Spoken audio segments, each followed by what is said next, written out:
Bonjour à toutes et à tous et bienvenue dans l'émission 100% Paris Turf. On va analyser avec mes deux compères la réunion de dimanche sur l'hippodrome de Saint-Cloud. Une réunion avec un seul groupe, le prix Corrida réservé à des femelles de 4 ans et plus. Et pour m'aider à analyser cette réunion, j'ai fait appel à deux vedettes du prono. En haut à gauche de moi, Mario Putrino. Bonjour Mario. En tout cas, je suis déjà la vedette de mon quartier. Je ne sais pas si ça dépasse ses frontières. Bonjour à vous tous. T'avais pour le quartier. Et bonjour à Hubert Debrune qui est toujours là. Bonjour Hubert.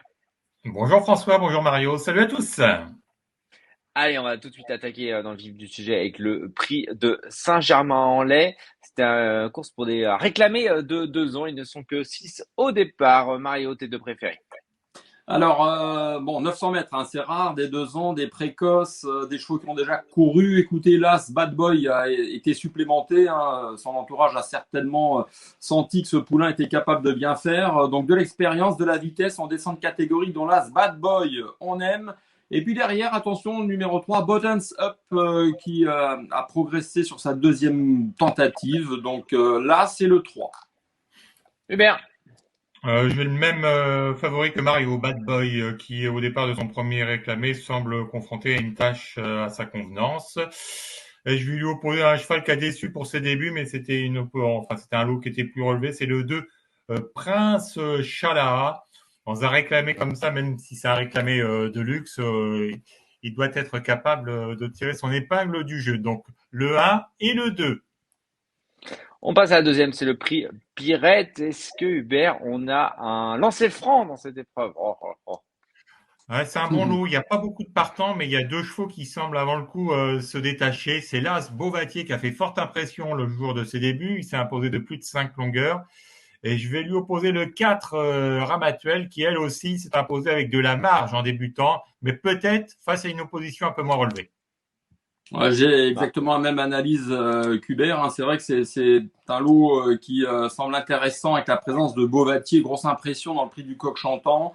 Yann Barbero, on le sait, a une sacrée réussite, notamment chez les jeunes. Et Beauvatier, l'impression était là, donc on espère une confirmation. Et après, c'est vrai qu'on peut éventuellement hésiter, hein. Ce ne sont que des 2 ans qui ont vraiment très peu couru, mais Ramatuel, une pouliche entraînée par Christopher Head qui faisait l'objet de bruits favorables avant de débuter et qui a concrétisé. Donc on reste sur ces deux candidats. on passe à la troisième, c'est le prix Astronomie. C'est une classe 1 pour des femelles de 3 ans avec une pouliche qui a débuté victorieusement. Ziara, la pensionnaire de Francis-Henri Graffat. Est-ce que c'est ta préférée, Mario? Ouais, bah écoutez, je continue à faire confiance à Amboise, car à mon avis, enfin pas l'assouplissement, l'assèchement du terrain ne va pas la déranger. Je l'ai vu gagner l'autre jour à Longchamp, elle m'a fait vraiment belle impression. Elle nous avait un petit peu laissé sur notre faim pour sa rentrée, donc elle manquait peut-être de cela, mais elle a tout de suite remis les pendules à l'heure. Donc sur ce que j'ai vu à Longchamp, je pense qu'elle est capable de rééditer. Et puis c'est vrai que le numéro 2, Zeyara, que je retiens également, bon, elle peut gagner, hein, ce n'est pas parce que j'ai mis Amboise en tête. On peut hésiter, mais l'impression laissée à Chantilly lorsqu'elle a débuté était également bonne. Donc je mettrai l'As et le 2, un petit aller-retour pour faire des champs éventuellement. Et puis c'est le Big 5, le nouveau jeu sur PMU.fr commence dans cette course, le prix Astronomie. Hubert. Là, Samboise, ça me paraît assez sérieux avant le coup. Elle a retrouvé le top de sa condition. Elle est capable de galoper aux avant-postes, ce qui sera peut-être un avantage, hein, parce que la piste va être bonne et c'est pas sûr qu'on puisse revenir de l'arrière-garde. Donc là, Samboise. Alors après, effectivement, j'ai hésité, le 2 Zayara ou le 5 Sunburst. Si on est logique, faut que je fasse confiance au numéro 5 Sunburst, qui a déjà battu Amboise. Maintenant, il n'est pas dit que j'ai raison, hein. Ce serait pas étonnant. Euh, c'est étonnant qu'il dispute les topettes, bien sûr. Voilà. On passe à la quatrième, le grand handicap de Saint-Cloud. Alors là, ça va être, il y a beaucoup plus de partants. Ils sont 17 au départ et c'est beaucoup plus ouvert. Hubert. Je fais confiance à la ligne de la dernière fois avec le 11 Lanaken, même si les conditions sont différentes, parce que ce coup-ci, il a tiré un numéro en dehors et puis le terrain ne sera pas très souple. Maintenant, il a montré que la dernière fois, il était proche d'une première victoire à ce niveau. Donc le 11 Lanaken, à condition qu'il soit rapidement dans le groupe de tête. Et puis j'aime bien le 2 Axe d'Avali qui a montré de la qualité dans les courses à condition. Et pour son premier handicap, moi je le trouve correctement situé en 45 de valeur. À mon avis, il vaut une épreuve comme ça. Donc le 11 et le 2. Mario. Ouais, donc c'est un quintet certes, hein, mais on rappelle que c'est un quintet qui a réuni de très bons chevaux. Hein. C'est un grand handicap, donc du coup la référence est faible et on se retrouve avec des chevaux qui sont au-delà de 42 de valeur. C'est assez rare, donc c'est vrai que l'opportunité est belle. Alors les conditions, vous les connaissez, il va faire beau, la piste sera bonne, donc roulante, donc des chevaux vite sur jambes, vite bien placés et rapides vont peut-être tirer leur épingle du jeu. Alors moi j'aime beaucoup le numéro 15 Magic Vati qui vraiment fait preuve d'une belle régularité, le 6 dans les stalles, 55 kilos, bon terrain, Stéphane Vattel est confiant. Et puis le numéro 10, Ozan aussi, hein, puisque j'ai eu donc Georges Deleuze, son entraîneur, au téléphone. Et il a volontairement ménagé son cheval. Et il est également content de le voir avec un petit numéro de corde pour qu'il puisse vite aller devant. C'est un cheval très dur. Et il disait avec 57 kilos sur le dos, c'était son poids de forme. Donc écoutez, je leur fais confiance et je jouerai donc ces deux chevaux. Moi, on m'a pas demandé mon avis, mais j'aime beaucoup le 9 Simply Striking. Voilà, en Aussi, passant. c'est En passant. un handicap très J'aurais peut-être- ouvert. Moi aussi, j'aurais peut-être fait mieux de me taire, Hubert. Alors, on passe à la cinquième, le prix Corrida. C'est la plus belle, hein, sportivement parlant. Elles ne sont que 6 au départ, mais il y a notamment la lauréate du prix de Diane et deuxième du prix de l'Opéra, Mario Nashua. Je parle de Nashua, bien évidemment. Oui, Mario, oui, s'il te bah plaît. Nashua, bon, c'est vrai que voilà, intrinsèquement parlant, on attend avec impatience le retour de la dernière lauréate du prix de Diane en France. Donc, elle effectue son retour directement dans ce prix de corrida. Alors, les informations seront disponibles évidemment sur nos différents supports, hein, puisque Marie-Pauline Garot a eu contact avec John Gonsden, donc une pouliche qui va se déplacer évidemment avec de belles ambitions. Ce sera logiquement la favorite.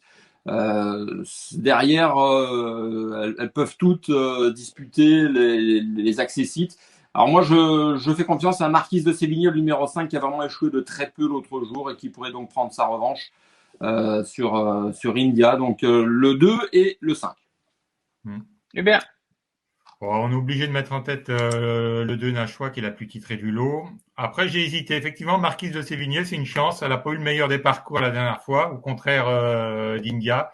Donc, elle peut prendre sa revanche. Maintenant, la deuxième course de Marquise de Sévigné, parfois après une rentrée, est moins bonne. C'est pour cette raison que j'ai repris India.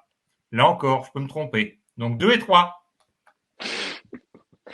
Hubert, est-ce que tu peux te tromper dans la sixième avec le prix Calandria? C'était un maiden pour des femelles de 3 ans et là, c'est pas si simple. Non, mais il y a une grosse impression la dernière fois en débutant, c'est la Graffard, le 11, Levant Breeze, qui a fait un truc hein, le jour de ce début où elle était parmi les dernières à l'entrée à une droite. Elle a refait énormément de terrain.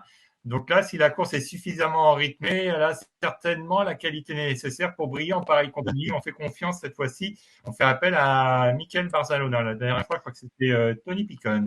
Donc le 11, Levant Breeze, et je vais lui opposer l'As Liwa Oasis, qui a toujours été estimé par son entourage. Ah oui, Francis Angraffard change beaucoup de jokers en ce moment, hein. Il fait confiance à Michael Oui. Barzalona, dorénavant. Ouais, il fait moins confiance à Tony Picon, j'ai l'impression. Ah Hein. bah il fait plus confiance à Tony Picon même quasiment, hein. D'accord, d'accord. Voilà, Ouais. en Donc passant. voilà une info à connaître. Et Ah non, bah c'est factuel. oui, oui, Ah oui, effectivement. Bah, d'accord. c'est de l'information. Et donc, oui, je suis d'accord avec Hubert. Bon, c'est un lot dans lequel il peut y avoir quelques révélations, c'est sûr. Mais c'est vrai que le 11 Levante Braise a laissé une belle impression. Maintenant, je lui ai préféré le 7 Percussion, qui dans cette même course avait terminé deuxième sans avoir eu un parcours sur mesure. Donc, on T'as espère raison. qu'elle va mieux voyager. Si c'est le cas, ça peut le faire. Et puis c'est vrai que derrière les solutions sont multiples et j'aime bien l'As, Liwa Oasis, hein, Pascal Barry, là vraiment qui fait du cousu humain avec ses chevaux lorsqu'il les présente. Une pouliche qui a couru 2 fois, une fois cette année de belle manière. Donc j'aime bien. Donc en résumé, le 7 percussion et puis là, c'est l'Iwa Oasis, mais c'est vrai que le 11 devrait aussi monter en puissance. On passe à la septième, le prix Cadet Roussel Maiden pour des mâles et hongres de 3 ans. Est-ce que à Pax, Mario va enfin ouvrir son palmarès? Bah, je lui souhaite. C'est vrai que c'est un poulain assez sympa. Maintenant, je vous avouerai que je lui ai préféré le numéro 3 Austral, qui m'a bien plu également lors de sa tentative fin avril sur les l'hippodrome de Chantilly. Donc, lui aussi peut prétendre à un succès. Donc, il n'y a rien à dire là-dessus. Et puis, le numéro 2 Tremblant, pareil, deux courses intéressantes. Un fils de Chamardal qui sera peut-être mieux sur cette distance. J'aurais pu en citer d'autres. Hubert va peut-être nous en proposer, mais voilà, je m'intéresserai de près aux 3 Austral et aux 2 Tremblant.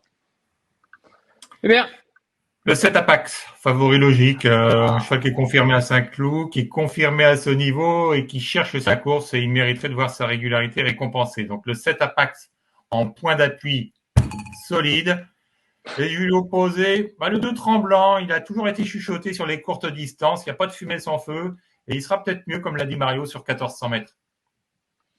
on passe à la huitième, le prix des Pyrénées en spécialiste comment dire, de la Grande Reine. Non, comment ça s'appelle? Pas la Grande Reine. Le Tour de France s'appelle comment? La petite La reine. Grande Boucle. Oh, la Grande Boucle. La petite reine et la Grande Boucle. Oh là là. Ça sera coupé au montage, s'il vous plaît, Corentin. Non, c'est bien. Hubert, le prix des Pyrénées. J'aurais mieux fait de me taire encore. Oh là là. Heureusement que tu n'as pas dit la Vuelta. Ouais. Alors écoute, on va essayer de décrocher les étoiles dans cette épreuve, dans cette 8e course avec le 4, Monsieur Cassiopée. Les étoiles, Monsieur Cassiopée. Oui, on l'a. C'est bon. Et je vais lui opposer le 3, Camelot Song. C'était pas mal la dernière fois. C'est un cheval qui a la pointure d'un handicap comme ça. Donc 4 et 3. Mario.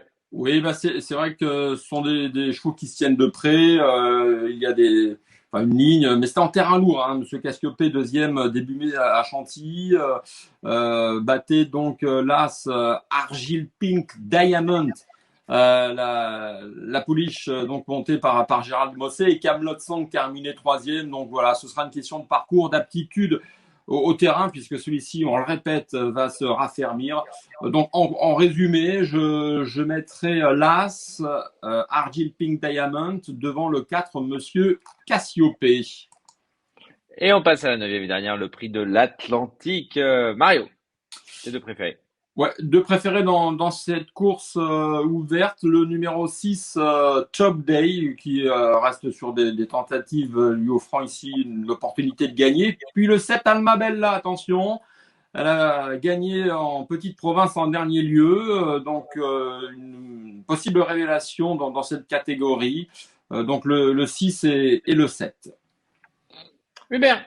J'ai mis deux pouliches qui sont indissociables au papier. Le 6, Top Day, qui a bien couru dans la course pouvant servir de référence. Elle dominait ce jour-là, notamment le 4, Charlotte Bay, qui avait bien tenu sa partie. On sent une pouliche sur la montante. Donc 6 et 4.